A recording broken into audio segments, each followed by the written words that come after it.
नमस्कार दोस्तों, मैं प्रिंस सैनी आपका स्वागत करता हूं हमारे चैनल लर्न एंड ग्रो में। आज हम बात करेंगे आइडियल गैस और परफेक्ट गैस क्या होती है। उसके अलावा हम बात करेंगे बिहेवियर ऑफ गैसेस के बारे में, एवोगैड्रो हाइपोथेसिस क्या है और एवोगैड्रो नंबर क्या है और किस काम एवोगैड्रो जो नंबर है वो हमारे आता है। तो ये सारी चीज़ें डिस्कस करेंगे। तो पहले बात कर लेते हैं आइडियल गैस और जो परफेक्ट गैस भी जिसको हम बोलते हैं ये क्या होती है। तो जो आइडियल गैस हमारी होती है ये हमारी होती है जो कि गैस लॉ को स्ट्रिक्टली ओबे करती है। गैस लॉ हम पहले पढ़ चुके हैं। कौन कौन से हमारे गैस लॉ होते हैं? गैस लॉ है हमारे बॉयल लॉ है, बॉयल्स लॉ अगर हम बात करें। इसी तरह से जो चार्ल्स लॉ है वो है, और उसके बाद जो है हमारा गैल-लुसेक लॉ है। तो वो जो सारे लॉ है इस गैस के द्वारा वो ओबे किए जाते हैं। तो तभी हम इसको आइडियल गैस, परफेक्ट गैस, कुछ भी आप कह लीजिए, इसको ये नाम दिया जाता है। ये जो लॉ है ये पहले पढ़ चुके हैं, वो आप हमारी वीडियोस देख सकते हैं। लेकिन फिर भी जो करैक्टरिस्टिक्स हैं आइडियल गैस की वो हम डिस्कस यहाँ पर कर लेते हैं कि करैक्टरिस्टिक्स क्या होती हैं एक आइडियल गैस या फिर परफेक्ट गैस की। सबसे पहले कोई भी जो आइडियल गैस है उसका जो साइज ऑफ मॉलिक्यूल होता है किसी भी आइडियल गैस का वो 0 होता है। अब इस यहाँ पे 0 कहने का क्या मतलब है? अब आइडियल गैस एक थ्योरेटिकल गैस है, एक तरह से माना जाए थ्योरेटिकल गैस है। तो मान लीजिए कोई भी मॉलिक्यूल है इसका एक इस तरह का, जैसे हमने पॉइंट लगाया यहाँ पर, ये पॉइंट लगाया, इस तरह के पॉइंट की तरह होती है। एक इनको आप पॉइंट मास मानते हैं और इनकी कोई भी डायमेंशन नहीं होती, इसलिए इसको पॉइंट मास माना जाता है। या फिर डायरेक्टली आप कहते हैं कि जो साइज है मॉलिक्यूल का आइडियल गैस का वो 0 होता है या नेग्लिजिबल, आप लगभग कह सकते हैं इतना होता है। तो विदाउट डायमेंशन आप इसको लेते हैं, point mass with no dimension, ये भी आप कह सकते हैं जो ईच मॉलिक्यूल होगा किसी भी आइडियल गैस का। दूसरी कैरेक्टरिस्टिक क्या है इसकी? दूसरी कैरेक्टरिस्टिक है कि इसके बीच में जो मॉलिक्यूल्स हैं, जो हमने मॉलिक्यूल बनाए, इनके बीच में कोई भी अट्रैक्शन नाम की चीज नहीं होती, कोई भी रिपल्सन नाम की चीज नहीं होती। यानी कि ना तो एक दूसरे को अट्रैक्ट करते हैं ना ही एक दूसरे को रिपेल करते हैं। तो ये भी आइडियल गैस की एक कैरेक्टरिस्टिक है। और अगर इनके बीच में कोलिजन होता भी है तो वो इलास्टिक कोलिजन होता है, यानी कि टोटल एनर्जी ट्रांसफर एक मॉलिक्यूल का दूसरे से होता है, इन इलास्टिक कोलिजन नहीं होता। तो elastic collision, in elastic collision के बारे में भी हम पहले पढ़ चुके हैं। तो इस तरह से एक कैरेक्टरिस्टिक है किसी भी आइडियल गैस की। अब लेकिन कुछ रियल गैसेस की अगर हम बात करें, जैसे मान लीजिए तो हमने आइडियल गैस की बात की, लेकिन अगर हम बात करें रियल गैस की, वो इनसे बिल्कुल अलग होती है। रियल गैस जो कि आप प्रैक्टिकली यूज करते हैं, और कोई भी रियल गैस जो है वो परफेक्ट नहीं होती, या कहते हैं कि वो आइडियल गैस नहीं हो सकती। लेकिन अगर बहुत ही लो टेम्परेचर लिया जाए, काफी लो टेम्परेचर लिया जाए, जो काफी जो लो प्रेशर लिया जाए और हाई टेम्परेचर लिया जाए, लो प्रेशर और हाई टेम्परेचर पर कुछ रियल गैसेस जो हैं आइडियल गैसेस की तरह काम करती हैं। यानी कि उनकी जो एक्यूरेसी है वो बढ़ जाती है, आइडियल गैस की तरफ वो जाने की कोशिश करते हैं। यानी कि जितनी आइडियल गैस एफिशिएंसी दे रही है उतनी ही रियल गैस देने लग जाती है। अगर लो टेम्परेचर और लो प्रेशर और हाई टेम्परेचर की बात करें, लो प्रेशर रखना है, हाई टेम्परेचर रखना है। जैसे कि कोई भी गैस ले लीजिए, हाइड्रोजन, नाइट्रोजन, हीलियम, ऑक्सीजन, कोई भी ले लीजिए, तो वो जो है हमारी ओबे करने लग जाती हैं गैस लॉज को काफी अमाउंट तक। जैसे कि हमने बात की कि ये आइडियल गैस जो है ओबे करती है गैस लॉ को, तो ये भी ओबे करने लग जाती हैं लो प्रेशर और हाई टेम्परेचर पे, जो भी हमारे रियल गैसेस हैं। अब लो प्रेशर और हाई टेम्परेचर का मतलब क्या है? मान लीजिए कोई कंटेनर है। अब लो प्रेशर का मतलब है जैसे कि मान लीजिए दो मॉलिक्यूल है, उनके बीच में काफी ज्यादा दूरी है, आपने कोई भी प्रेशर मेंटेन नहीं रखा, काफी ज्यादा लो प्रेशर है, जैसे काफी ज्यादा दूरी है। हाई टेम्परेचर का क्या मतलब है? जैसे ही आपने इसको टेम्परेचर देते हैं तो इनके अंदर एनर्जी आती है, काफी ज्यादा काइनेटिक एनर्जी इनके अंदर होती है। और लो प्रेशर का मतलब है काफी दूर दूर होते हैं। अगर एक कंटेनर के अंदर हम इनका मूवमेंट थोड़ा देखें तो इस तरह से फास्टली मूवमेंट आपको दिखाई देता है लो प्रेशर हाई टेम्परेचर के ऊपर। तो रियल गैस जो है, यानी कि इनके बीच में एक तो आइडियल गैस की तरह काम करने लग जाती हैं लो प्रेशर हाई टेम्परेचर पे। यानी कि इनके पास जो है साइज ऑफ द मॉलिक्यूल जो है एक तरह का, उनके बीच में कोई अट्रैक्शन और रिपल्शन नहीं रहती, क्योंकि वो लो प्रेशर पे काफी दूर दूर रह जाते हैं, होते हैं, ना के बराबर हो जाती है वो। और कोलिजन भी जो है उनमें काफी कम होता है। तो इस तरह से जो रियल गैस है आइडियल गैस की तरह लो प्रेशर और हाई टेम्परेचर पे काम करना स्टार्ट कर देती है, लगभग एक्यूरेसी देना हमें स्टार्ट कर देती है। अब अगर बात करें जो बिहेवियर ऑफ गैसेस है वो क्या होता है। अब देखिए, अगर हम गैसेस को कंपेयर करें सॉलिड और लिक्विड से, तो काफी आसान हो जाता है गैसेस की प्रॉपर्टीज को निकालना, या कहें कि अंडरस्टैंड करना, उनको समझना। क्योंकि जो गैसेस के मॉलिक्यूल हैं, जैसे कि हमने बात की, लो प्रेशर और हाई टेम्परेचर के ऊपर काफी दूर दूर होते हैं। लो प्रेशर का मतलब क्या है कि काफी जो दूर दूर है ये, तो लो प्रेशर और हाई टेम्परेचर पे इनके पास काइनेटिक एनर्जी है। इसका मतलब हाई टेम्परेचर पर काइनेटिक एनर्जी है और लो प्रेशर पर काफी दूर दूर है, तो ये दोनों इसके अंदर प्रॉपर्टी आ जाती है। तो ये जो है एक सिंपल सी रिलेशन को फॉलो करते हैं, जो कि हमारी होती है पीवी इक्वल टू के टी। ये रिलेशन ये फॉलो करते हैं। यहाँ पे जो पी है वो क्या है, ये प्रेशर है, और वी क्या है, यहाँ पे वॉल्यूम है, यहाँ पे टी क्या है, ये टेम्परेचर है, और के यहाँ पर क्या है, ये हमारा एक कांस्टेंट है जो कि वेरी करता है वॉल्यूम ऑफ गैस के साथ, जो कि के है, ये एक कांस्टेंट है जैसे कि हमने बात की। और ये किस तरह से वेरी करेगा, या तो वॉल्यूम ऑफ गैस के साथ वेरी करेगा, या फिर जो नंबर ऑफ एटम्स और मॉलिक्यूल्स हैं, जैसे कि ये इस कंटेनर के अंदर हमने लिए एटम या मॉलिक्यूल, तो इस सैंपल के अंदर अगर ये वेरी करते हैं, कोई भी आपने गैस का सैंपल लिया, अगर ये वेरी करेंगे तो ये उसके ऊपर डिपेंड करेगा।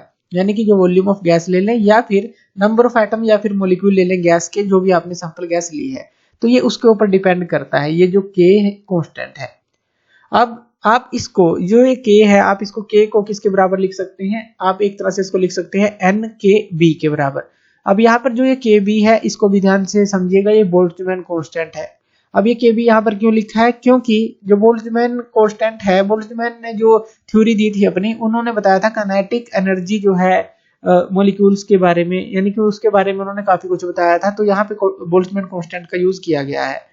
तो इसीलिए जो है, यानी कि जो काइनेटिक एनर्जी आ जाती है मॉलिक्यूल्स में हाई टेम्परेचर के ऊपर, तो इसलिए यहाँ पर n क्या है, यहाँ पर n है हमारा नंबर ऑफ मॉलिक्यूल्स है, और kb क्या है, हमारे यहाँ बोल्ट्जमैन कांस्टेंट हमने यूज किया है, क्योंकि उसके अंदर काइनेटिक एनर्जी काफी रहती है। तो ये जो बोल्ट्जमैन है उन्होंने उसके बारे में बताया था, तो ये पूरा आप बोल्ट्जमैन कांस्टेंट के टॉपिक के अंदर पढ़ सकते हैं। तो ये जो k है हमारा n kb के बराबर है, यानी कि नंबर ऑफ मॉलिक्यूल और बोल्ट्जमैन कांस्टेंट। और जो ये बोल्ट्जमैन कांस्टेंट की वैल्यू होती है, इसकी वैल्यू जो है हमारी वो हर जगह सेम रहती है, इसीलिए इसको बोल्ट्जमैन कांस्टेंट बोला गया है। और इसकी जो वैल्यू होती है हमारी, वो होती है 1.38 into 10 raise to power minus की 23, 10 रेज़ टू पावर माइनस की 23 जूल पर केल्विन। इतनी इसकी जो वैल्यू होती है। अब ये जो है सभी गैसेस के लिए सेम होती है, जो इस केबी की, यानी कि जो बोल्ट्जमैन कांस्टेंट की वैल्यू हमने यहाँ पे निकाली है। अब यहाँ पर अगर आप क्या करें, मान लीजिए ये जो के की वैल्यू आपने निकाल ली, आप इसको यहाँ पर पुट कर दें, तो ये पीवी हमारी किसके बराबर आ जाएगी, ये आ जाएगी हमारी एन के बी टी के बराबर।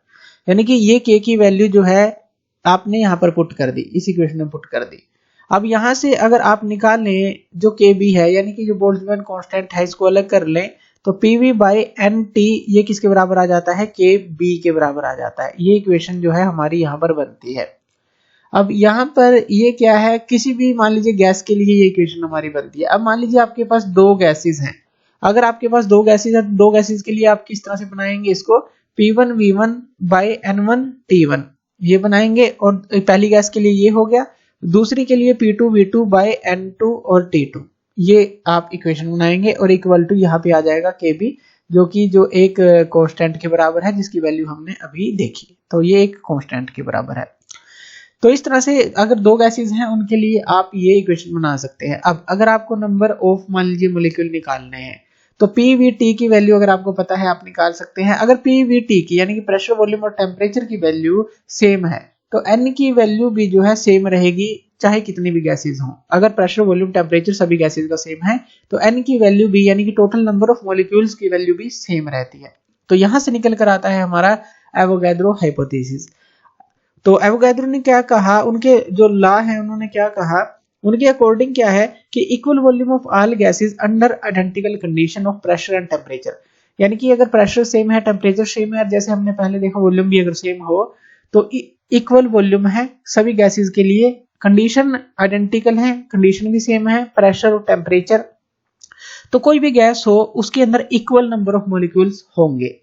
तो ये जो है एवोगैड्रो हाइपोथेसिस के अंदर ही आता है। इसको आप समझ सकते हैं कि उन्होंने यही कहा था कि प्रेशर, टेम्परेचर, वॉल्यूम सेम है, तो कोई भी गैस ले ले, नंबर ऑफ मॉलिक्यूल्स जो है वो सेम रहेंगे, जैसे हमने अभी पिछले इक्वेशन के अंदर देखा।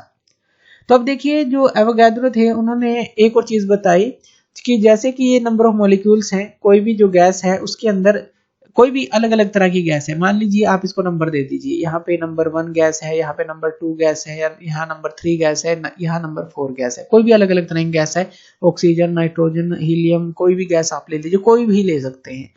तो अगर आप प्रेशर, वॉल्यूम और टेम्परेचर को सेम रखते हैं सभी गैसेस के लिए, तो यहाँ पर जो नंबर ऑफ मॉलिक्यूल्स हैं, यानी कि जो N1 है, N2 है, N3 है, N4 है, ये सारे जो है हमारे बराबर होंगे, क्योंकि प्रेशर, वॉल्यूम और टेम्परेचर जो है सारी जो है सेम है सबके लिए। तो ये होता है। अब उन्होंने कहा कि अब जैसे कि ये हमने समझा, अब उन्होंने कहा कि एवोगाड्रो जो नंबर है, तो वो उन्होंने उसके बारे में बताया।